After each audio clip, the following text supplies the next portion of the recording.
Shalom semuanya. Tuhan Yesus berkata dalam Yohanes 14 ayat 12, Aku berkata kepadamu, sesungguhnya barang siapa percaya kepadaku, ia akan melakukan juga pekerjaan-pekerjaan yang aku lakukan. Bahkan pekerjaan-pekerjaan yang lebih besar daripada itu. Sebab aku pergi kepada Bapa. Di sini Tuhan Yesus berkata bahwa kalau kita percaya kepada Tuhan Yesus, maka setelah Tuhan Yesus naik ke sorga, kita akan melakukan pekerjaan-pekerjaan yang dilakukan oleh Tuhan Yesus. Bahkan pekerjaan-pekerjaan yang lebih besar. Pada waktu Tuhan Yesus berada di bumi ini, Tuhan Yesus melayani di Yerusalem, di Yudea, dan di Samaria. Tetapi setelah Tuhan Yesus naik ke sorga, kita yang percaya bahkan akan melayani sampai ke ujung-ujung bumi. Jumlah mujizat yang dilakukan oleh kita yang percaya jauh lebih banyak dibandingkan dengan yang dilakukan oleh Tuhan Yesus pada waktu itu. Hal ini berarti setelah Tuhan Yesus berada di sorga, Tuhan Yesus menyediakan pengurapan dan berkat double portion kepada kita yang percaya. Double portion bukan hanya berarti 2 kali lipat, tetapi juga berarti berlipat-lipat kali ganda. Amin. Ada berapa banyak di antara saudara yang mau menerima berkat atau pengurapan double portion? Boleh angkat tangan saudara. C.D. Jacobs bernubuat bahwa Pentakosta tahun 2020 tidak sama dengan Pentakosta sebelumnya. Dikatakan bahwa kita sedang memasuki Pentakosta dari Pentakosta, yaitu Pentakosta yang ketiga. Di mana ini adalah pencurahan Roh Kudus yang terbesar dan yang terakhir sebelum Tuhan Yesus datang kembali. Untuk itulah Tuhan Yesus memperlengkapi kita dengan pengurapan double portion. Setelah Roh Kudus dicurahkan pada waktu Pentakosta yang pertama, maka salah satu tanda yang terjadi pada waktu itu adalah perubahan paradigma dalam pelayanan. Selama ini, pengertian dari murid-murid Tuhan Yesus adalah bahwa keselamatan hanya untuk orang Yahudi saja. Tetapi dengan adanya peristiwa Cornelius yang bukan orang Yahudi bertobat, dipenuhi dengan Roh Kudus, berbahasa roh, dan menerima baptisan air, maka dengan perdebatan yang cukup panjang, akhirnya dengan kesaksian Petrus, para rasul dan seluruh orang percaya di Yudea dapat menerima bahwa keselamatan bukan hanya untuk orang Yahudi saja, tetapi untuk semua bangsa, termasuk bangsa Indonesia. Dan ini pasti akan menyebabkan perubahan paradigma dalam cara penginjilannya. Demikian pula hal ini terjadi dalam era Pentakosta ketiga ini. Yang jelas dengan adanya pandemi COVID-19 akan terjadi perubahan paradigma dalam pelayanan untuk terjadinya penuaian jiwa yang terbesar dan yang terakhir. Hal yang pertama adalah yang tadinya kita ibadah secara offline, sekarang berubah menjadi ibadah secara online. Tadinya kita beribadah di gedung gereja, kita bersekutu bersama-sama, bisa berjabatan tangan, saling berpelukan, menyatakan kasih kita, melakukan penumpangan tangan. Sekarang sudah tidak bisa lagi. Kita memasuki new normal. Ibadah offline digantikan menjadi ibadah secara online. Terus terang, saya tidak mengerti sepenuhnya dengan adanya perubahan ini. Tapi Tuhan menyuruh saya untuk melakukan seperti apa yang terdapat dalam Yeremia 33 ayat 3. Berserulah kepadaku, maka aku akan menjawab engkau dan memberitahukan kepadamu hal-hal yang besar dan yang tidak terpahami, yakni hal-hal yang tidak kau ketahui. Itulah yang saya lakukan hari-hari ini. Saya percaya justru dengan adanya perubahan paradigma dalam pelayanan ini, pasti akan terjadi penuaian jiwa yang jauh lebih besar dibandingkan pada waktu kita menggunakan cara yang lama. Hal yang kedua, untuk terjadinya penuaian jiwa yang terbesar dan yang terakhir, Tuhan berkata akan terjadi kebangkitan generasi muda. Russell Evans, gembala sidang dari Planet Shaker, Melbourne, pada tahun 2017 mendapat penglihatan tentang Indonesia. Bahwa Roh Kudus sedang dicurahkan luar biasa di Indonesia. Dia melihat jutaan anak-anak muda dipenuhi dengan Roh Kudus. Mereka cinta mati-matian kepada Tuhan Yesus. Tidak kompromi terhadap dosa. Dan akan memenangkan banyak jiwa. Generasi anak muda ini kita sebutkan di generasi Yeremia. Awal Januari tahun 2020. Para aras nasional dan para pemimpin Kristen berkumpul untuk membicarakan langkah konkret yang akan dilakukan sebagai respon terhadap komitmen para pemimpin Kristen sedunia di Swiss tahun 2017 tentang misi yang akan dikerjakan bersama-sama, di mana hal ini juga diresponi oleh Indonesia di Brastagi, Sumatera Utara pada tahun 2018. Dengan perkataan lain, ini membicarakan tentang langkah konkret yang akan dilakukan oleh seluruh gereja untuk menyelesaikan amanat agung Tuhan Yesus. Hasil dari pertemuan para pemimpin Kristen awal Januari 2020 itu, bahwa apa yang akan dilakukan ke depan untuk menyelesaikan amanat agung Tuhan Yesus akan menunggu sepulangnya saya dari pelayanan di Brasil. Di Brasil, saya melayani KKR untuk generasi muda yang berusia rata-rata sekitar 24 tahun. Yang diadakan di 3 stadion besar. Jumlah yang hadir sekitar 180.000 orang. Waktu saya bertemu dengan para pemimpin di Brasil, kami sama-sama mendapatkan pengertian bahwa kegerakan orang-orang muda dunia akan dimotori oleh 2 bangsa, yaitu Indonesia dan Brasil. Katakan amin. Sepulang dari Brasil, ada 2 hal yang didapatkan. Yang pertama, gerakan untuk menyelesaikan amanat agung Tuhan Yesus akan dimotori oleh generasi muda. Yang kedua, kita disuruh berpuasa dari tanggal 1 Maret sampai dengan 9 April selama 40 hari. Dan dilanjutkan sampai dengan 30 Mei. Jadi total kita berpuasa 91 hari. Setelah 1 hari kita berpuasa, tepatnya tanggal 2 Maret 2020, Presiden Jokowi mengumumkan bahwa COVID-19 masuk ke Indonesia.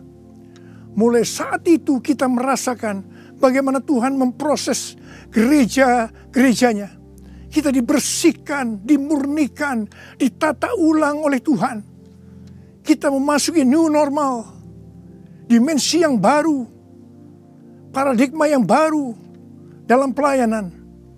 Semua ini untuk mempersiapkan penuaian jiwa yang terbesar dan yang terakhir sebelum Tuhan Yesus datang kembali. Pada suatu hari ketika saya sedang membaca 1 Raja-Raja 20 ayat 13 sampai dengan 22. Tiba-tiba saya menerima WhatsApp dari Bapak Peter Faraknimela. Saya diminta untuk membagikan apa yang ada di dalam hati saya untuk generasi Yeremia pada acara live streaming Generasiku Bangkit yang kedua dengan tema Finishing a Great Commission pada tanggal 26 Juni 2020. Terus terang saya kaget, surprise. Sebab kalau kita membaca ayat-ayat dari 1 Raja-Raja ayat 20 ayat 13 sampai dengan 22 itu menceritakan tentang seorang nabi yang datang kepada Ahab, Raja Israel, untuk menyampaikan pesan Tuhan bahwa Tuhan akan menyerahkan musuh mereka, yakni orang-orang Aram yang sedang mengepung Samaria. Ahab bertanya, siapa yang akan membantu untuk melawan musuh yang begitu besar itu? Nabi itu menjawab, orang-orang muda, pengiring kepala-kepala daerah yang jumlahnya hanya 232 dari 7.000 orang Israel. Orang-orang muda ini yang akan menyerang lebih dulu. Orang-orang muda yang jumlahnya 232 ini yang diikuti oleh para prajurit menghancurkan orang-orang Aram. Pada saat itu Tuhan berbicara kepada saya bahwa untuk ke depan ini generasi Yeremia yang harus memimpin peperangan rohani untuk penuaian jiwa yang terbesar dan yang terakhir. Ini merupakan suatu paradigma baru dalam pelayanan. Tuhan, ini aku, jadikanlah ku alatmu untuk memberitakan Injilmu. Tuhan, ini aku, jadikanlah ku hamba-Mu untuk melakukan firman-Mu. Penuhi hidupku dengan Roh-Mu, agar ku jadi saksi-Mu.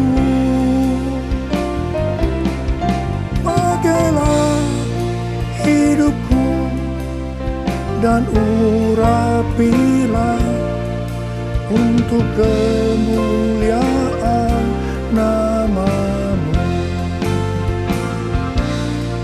untuk kemuliaan nama-Mu, untuk kemuliaan nama-Mu. Menteri Agama memberikan pengarahan dalam pembukaan kembali ibadah secara offline, bahwa anak-anak, lansia, dan orang yang memiliki penyakit bawaan yang berisiko tinggi terhadap COVID-19 dilarang beribadah di gereja. Saya percaya ini bukan suatu kebetulan, tetapi Tuhan sedang berbicara harus ada pergantian generasi. Tuhan seolah-olah memaksa agar generasi lansia mendelegasikan atau menyerahkan tugas mereka kepada generasi muda. Ini merupakan perubahan paradigma dalam pelayanan. Elisa adalah nabi muda yang mewakili generasi muda yang akan dipakai Tuhan untuk tugas yang lebih besar. Pada waktu itu Elia disuruh oleh Tuhan mengurapi Elisa untuk menjadi nabi menggantikan dia. Pertama, Elia melemparkan jubahnya kepada Elisa. Ini berbicara tentang memberikan otoritas menjadi seorang nabi. Yang kedua, Elisa menjadi pelayan Elia. Elia juga menjadi bapak rohani yang mementor Elisa. Elisa sangat setia kepada nabi atasannya, sehingga Elisa dikenal sebagai yang dahulu melayani Elia. Yang ketiga, Elisa terus mengikuti Elia kemanapun dia pergi. Elia ke Gilgal, Betel, Yericho, Sungai Yordan. Elisa terus mengikuti meskipun dilarang oleh Elia. Waktu menyeberang Sungai Yordan, Elia berkata kepada Elisa, "Mintalah apa yang hendak kulakukan kepadamu sebelum aku terangkat daripadamu." Jawab Elisa, "Biar aku mendapat 2 bagian dari rohmu." Elia berkata, "Yang kau minta ini adalah sukar. Tetapi jika engkau dapat melihat aku terangkat daripadamu, akan terjadilah kepadamu seperti yang demikian. Dan jika tidak, tidak akan terjadi." Ternyata Tuhan mengabulkan permintaan Elisa. Dia melihat waktu Elia diangkat. Elisa mendapat 2 bagian dari roh Elia, double portion. Arti daripada 2 bagian roh Elia atau double portion adalah, yang pertama, Elisa sebagai anak rohani yang sulung dari Elia menerima warisan 2 kali lebih banyak dibandingkan dari anak-anak rohani lainnya. Elisa mohon kepada ayah rohaninya untuk memberikan wibawa seorang nabi yang lebih besar kepadanya, supaya Elisa bisa melanjutkan pelayanan Elia. Yang kedua, dalam hal mujizat, Elia melakukan mujizat sebanyak 7 kali. Sedangkan Elisa melakukan 14 kali, di mana 1 kali setelah Elisa meninggal, tulang-tulangnya bisa membangkitkan orang yang mati. Peranan Elisa sebagai nabi terhadap raja-raja Israel lebih banyak dibandingkan Elia. Elia sebagai nabi pada zaman Raja Ahab saja. Sedangkan Elisa sebagai nabi dalam zaman Raja Yoram, Yehu, Yoahas, Yoas. Jadi, untuk mendapatkan pengurapan atau berkat double portion, Elisa melakukan hal-hal sebagai berikut.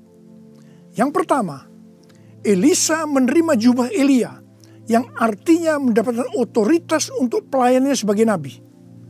Yang kedua, Elisa setia kepada bapak rohaninya. Yang ketiga, Elisa pergi ke Gilgal. Gilgal adalah tempat di seberang sungai Yordan, di mana laki-laki yang belum disunat, mereka disunat di sini. Disunat berbicara tentang lepas dari keinginan daging dan hidup dipimpin oleh Roh Kudus. Keinginan daging adalah maut, tetapi keinginan roh adalah hidup dan damai sejahtera. Roma 8 ayat 6. Sebab jika kamu hidup menurut daging, kamu akan mati. Tetapi jika oleh roh kamu mematikan perbuatan-perbuatan tubuhmu, kamu akan hidup. Roma 8 ayat 13. Yang keempat, Elisa pergi ke Betel. Betel adalah tempat perjumpaan Yakub dengan Tuhan secara pribadi. Kita harus menjaga agar setiap waktu hidup kita senantiasa dipenuhi oleh hadirat-Nya, sehingga kita selalu mengalami perjumpaan dengan Tuhan secara pribadi. Yang kelima, Elisa pergi ke Yeriko. Yeriko adalah kota pertama di tanah perjanjian yang diberikan oleh Tuhan kepada bangsa Israel untuk direbut. Tembok Yeriko roboh setelah sangkakala ditiup dan orang Israel bersorak-sorai. Ini berbicara tentang kuasa dari pujian dan penyembahan.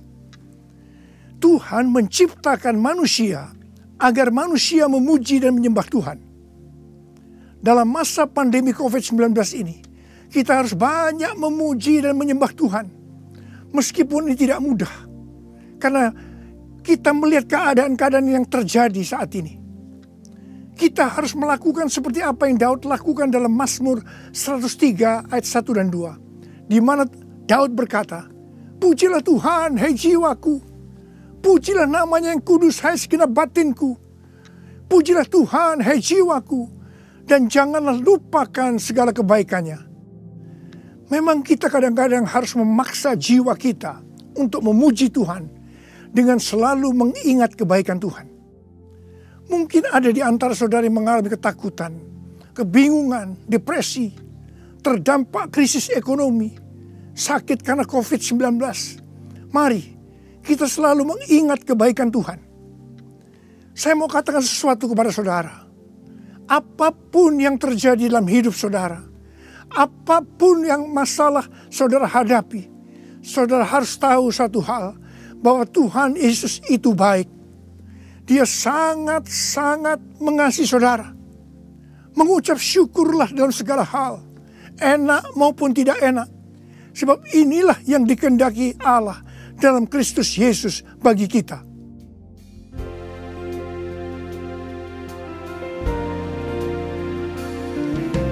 Bapa, Engkau baik. Bapa, Engkau baik. Kau selalu baik kepadaku. Apa ku cinta Kau. Aku memuji-Mu. Aku menyembah-Mu.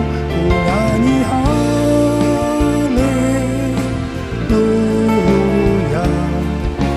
Bapa, ku cinta Kau.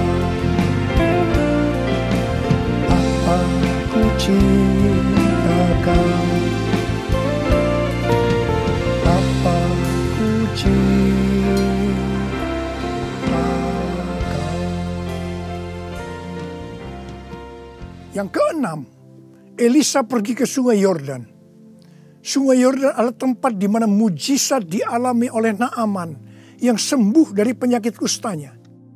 Kunci kesembuhannya adalah kerendahan hati, yaitu dengan bersedia membenamkan diri 7 kali dalam sungai Yordan. Sungai Yordan adalah tempat di mana Tuhan Yesus dibaptis. Roh Kudus dalam bentuk burung merpati turun atas Tuhan Yesus. Terdengar suara dari sorga, "Inilah anakku yang kukasihi, kepadanya lah aku berkenan." Sungai Yordan adalah tempat di mana kemuliaan Tuhan dinyatakan. Sungai Yordan menjadi kering ketika kaki para imam yang mengangkat tabut Allah masuk ke dalam air. Kemuliaan Tuhan ini terjadi karena mereka percaya dan melakukan kehendak Tuhan meskipun tidak masuk akal.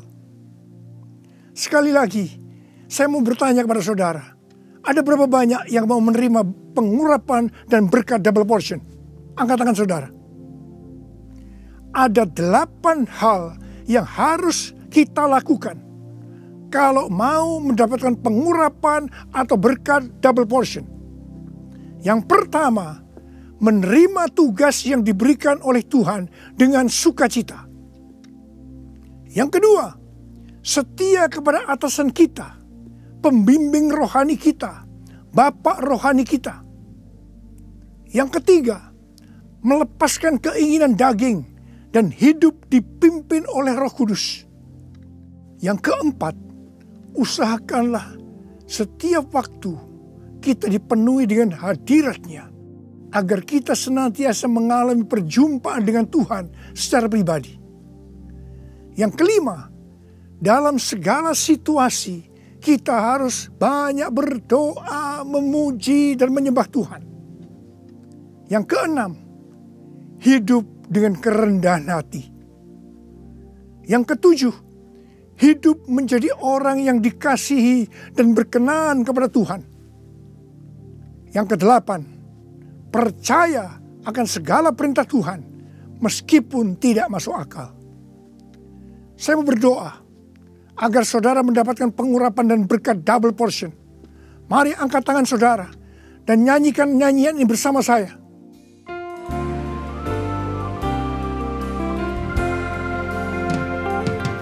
Anointing, follow me. Anointing, follow me. Let the power of the Holy Spirit fall on me. Anointing, fall on me. Anointing, fall on me. Anointing, fall on me. Let the power of the Holy Spirit fall on me. Anointing, fall on me. Anointing, fall on me. Anointing, fall on me. Angkat tangan saudara. Angkat tangan saudara. Mari kita angkat tangan saudara. Urala bala bala bala bala bala bala. Urala bala bala bala. Uria berbahasa roh. Berbahasa roh. Urala bala bala bala bala bala. Urala bala bala bala bala bala bala bala. Urala bala bala. Tuhan curahkan pengurapan-Mu. Pengurapan double portion. Pengurapan double portion. Berkat double portion. Terima, terima, terima, terima, terima, terima. Urala basikala bala. Terima, terima, terima. Urala bala bala bala bala bala bala bala bala bala. Pakai anak-anak-Mu Tuhan menjadi alat-Mu Tuhan. Dengan pengurapan double portion, mereka akan melakukan, menyelesaikan amanat agung Tuhan Yesus. Terima, terima, terima. Urala bala bala bala. Oh, berkati anak-anak, berkati mereka semua Tuhan. Kau menyembuhkan yang sakit. Terima, terima kesembuhan, terima kesembuhan, terima, terima, terima, terima. Diberkati oleh Tuhan. Terima kasih, terima kasih Tuhan. Terima kasih, terima kasih. Dalam nama Yesus. Amin. Mari saudara-saudara, kita akan masuk dalam perjamuan kudus. Kita akan mengingat ayat ini. Sebab setiap kali kamu makan roti ini dan minum cawan ini, kamu memberitakan kematian Tuhan sampai Ia datang. Perjamuan kudus adalah perjamuan Tuhan Yesus sendiri. Setiap kali kita masuk dalam perjamuan kudus, Tuhan Yesus selalu berkata, biarlah ini menjadi peringatan akan aku. Karena itu mari arahkan hati saudara kepada kebaikan Tuhan. Kita akan mengingat kebaikan Tuhan. Mari kita tundukkan kepala. Tuhan, siapakah kami sebelum kami mengenal Engkau? Kami semua orang berdosa, Upah dosa adalah maut, mati. Tapi Engkau yang tidak berdosa telah dijadikan dosa oleh karena kami semua. Engkau harus turun dari sorga mulia, menjelma menjadi manusia, mati ganti kami dengan penderitaan yang luar biasa. Sungguh kalau kami pikirkan Tuhan betapa baiknya Engkau itu. Kau jadikan kami sebagai anak-anak-Mu. Engkau berkati, Engkau tuntun, Engkau bela, Engkau lindungi, Engkau tegur kalau kami salah. Engkau mengurapi kami, Engkau sembuhkan kami ya Tuhan. Itu Engkau ya Aba. Itu Engkau ya Aba. Tuhan akan memberkati saudara melalui perjamuan kudus. Tapi Tuhan mau kita makan dan minum dengan cara yang benar. Oleh karena itu masing-masing introspeksi. Sudah masing-masing berdoa. Lihat keadaan dirimu masing-masing. Jangan menyimpan dosa. Kalau ada dosa yang selama ini belum diselesaikan dengan Tuhan, dan Tuhan ingatkan saat ini, langsung minta ampun. Minta ampun. Minta ampun. Ampuni saya Tuhan. Ampuni Tuhan. Ampuni ya Tuhan. Tuhan ampuni anak-anak-Mu. Ampuni mereka ya Tuhan. Ampuni. Layakkan kami untuk masuk dalam perjamuan kudus. Terima kasih Bapa. Kami akan masuk dalam perjamuan kudus dengan hati yang penuh ucapan syukur. Dalam nama Yesus yang berdoa. Amin. Sekarang mari angkat roti di tangan kanan saudara tinggi-tinggi. Sebab apa yang telah kuteruskan kepadamu telah aku terima dari Tuhan. Yaitu bahwa Tuhan Yesus pada malam waktu ia diserahkan mengambil roti. Dan sesudah itu ia mengucap syukur atasnya. Dia memecah-mecahkannya dan berkata, inilah tubuhku yang diserahkan bagi kamu. Perbuatlah ini menjadi peringatan akan aku. Sudah dikasih Tuhan. Bukankah roti yang kita pecah-pecahkan ini adalah persekutuan kita dengan tubuh Kristus? Mari kita makan dalam nama Yesus.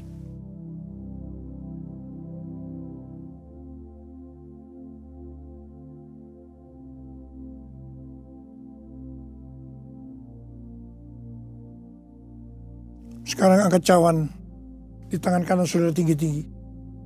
Demikian juga ia mengambil cawan sesudah makan lalu berkata, cawan ini adalah perjanjian baru yang dibenterkan oleh darahku. Perbuatlah ini setiap kali kamu meminumnya menjadi peringatan akan aku. Sudah kasih Tuhan. Bukankah cawan pengucapan syukur yang atas kita ucapkan syukur adalah persekutuan kita dengan darah Yesus? Mari kita minum dalam nama Yesus.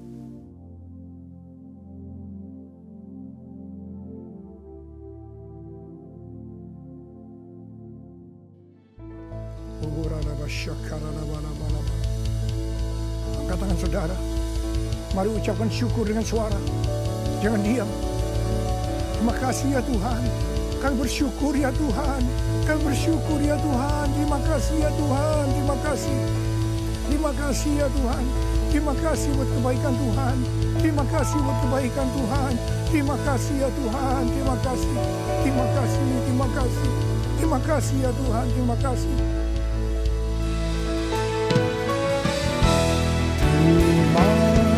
Terima kasih Yesusku, terima kasih Yesusku.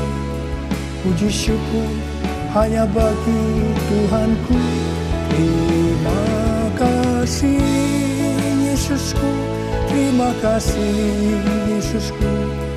Puji syukur hanya bagi Tuhanku. Terima kasih Yesusku, terima kasih Yesusku. Puji syukur hanya bagi Tuhanku. Terima kasih Yesusku, terima kasih Yesusku. Puji syukur hanya bagi Tuhanku. Puji syukur hanya bagi Tuhanku. Puji syukur hanya bagi Tuhanku.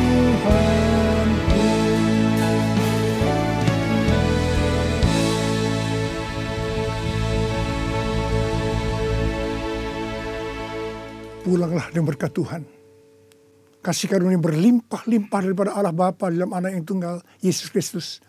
Persekutuan yang manis dengan Roh Kudus menyertai saudara sekalian mulai hari ini sampai Tuhan Yesus datang menjemput kita di awan-awan, dan bahkan sampai selama-lamanya. Yang percaya bersama-sama katakan, amin.